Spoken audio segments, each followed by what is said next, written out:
Welcome to the Spirit Room. This podcast is a gathering place for people in search of personal growth and life's higher meaning. I'm your host, Mike Consul. I also invite you to spend time on the Spirit Room website, where you'll find headlines about religion, spirituality, psychology, and the New Age movement. Just go to thespiritroom.org. A couple of weeks ago, I went with some friends over to one of the area wineries. There was a live band playing. It was a catered event. Of course, wine was being served. There was a good turnout, about 150 people, and we were sitting at a grouping of round tables. Partway through the gathering, there were 4 Hispanic women who joined our table. The youngest of those 4 was celebrating a birthday. And I asked her the same question I ask a lot of people when they're having a birthday, and that is, what do you want for your next year of life? So she was a little bit perplexed by that question, so I said it again differently. I said, what do you want to happen between today, your birthday, and your next birthday? So her girlfriends looked at her to see what her answer would be, and what came back after she pondered it for a few seconds, she said, I just want to continue to be happy for the next year. She said that like a gal who had had some unhappiness problems along the way and had gotten on a good path and was hoping to stay on it. But it really served to remind me about how obsessed we are, because I actually thought it was a little bit of an unusual answer, and it just reminded me of just how obsessed we are with happiness in the United States. And this is a fairly unusual thing.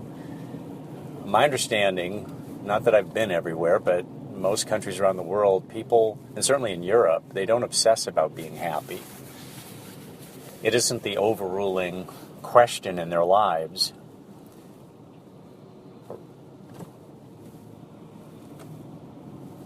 And I think we kind of do ourselves a disservice when we ask ourselves that question too often, because what ends up happening is we start monitoring our mood from day to day or even from hour to hour.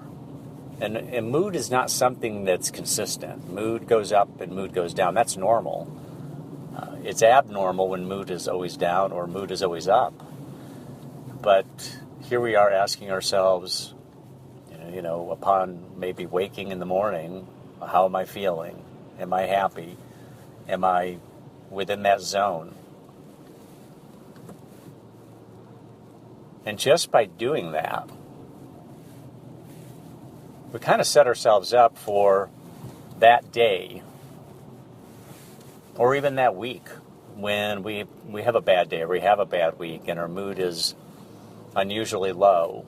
And then that really kind of prompts a question. If we're overly concerned with happiness, it prompts the question of, is this the beginning? We hear so often about depression in our country and how one day somebody woke up and just got slammed by it. Couldn't get out of bed anymore. Had no zeal for life. Wasn't interested in anything. Those are scary thoughts. And if we spend our time thinking about such matters, it kind of sets us up. I think it makes us more prone to unhappiness because we are obsessing over being happy. And I don't think there's any question that for most people, certainly most people I've known, the goal in life is to be happy. I mean, everybody wants to be happy. I want to be happy. I feel like I've pretty much always been happy, but I do think that there's something to be said about looking at your life not in terms of happiness, but in terms of usefulness.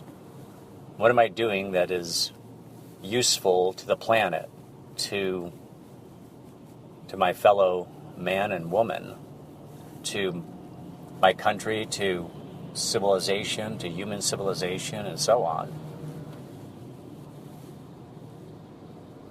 Some of the people who accomplish the most and do the most good in the world don't look terribly happy to me, but they're accomplishing a lot. They're doing good things.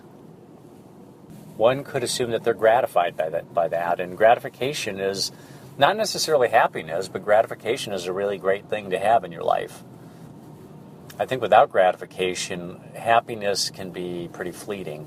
Stop and think about people who have a lot of money, and they spend that money to try to keep themselves happy by doing things that are highly recreational and self-indulgent, whether it's vacations or spa treatments or any of the self-indulgences we might think of.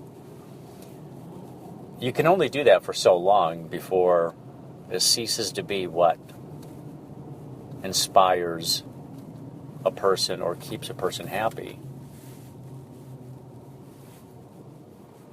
How many times have we seen wealthy people with all the advantages in life who ended up miserably unhappy, even suicidal, and we are completely flummoxed by that?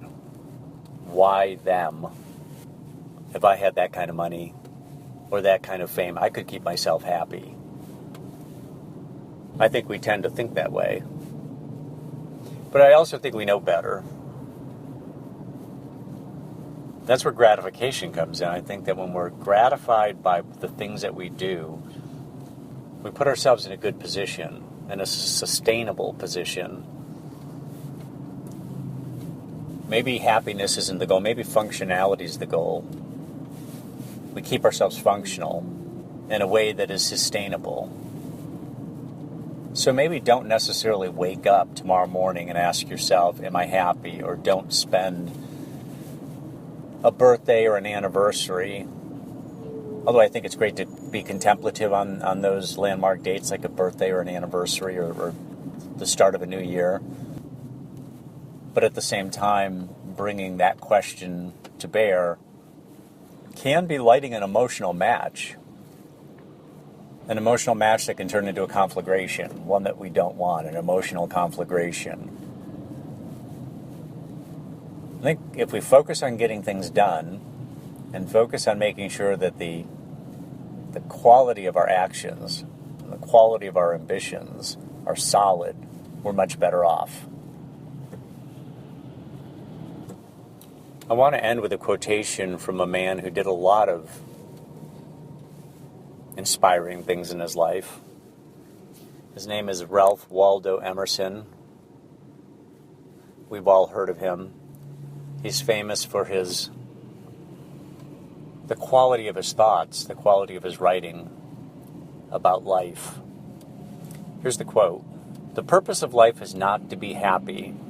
It is to be useful, to be honorable, to be compassionate, to have it make some difference that you have lived and lived well." Ralph Waldo Emerson. That's it for this episode of the Spirit Room Podcast.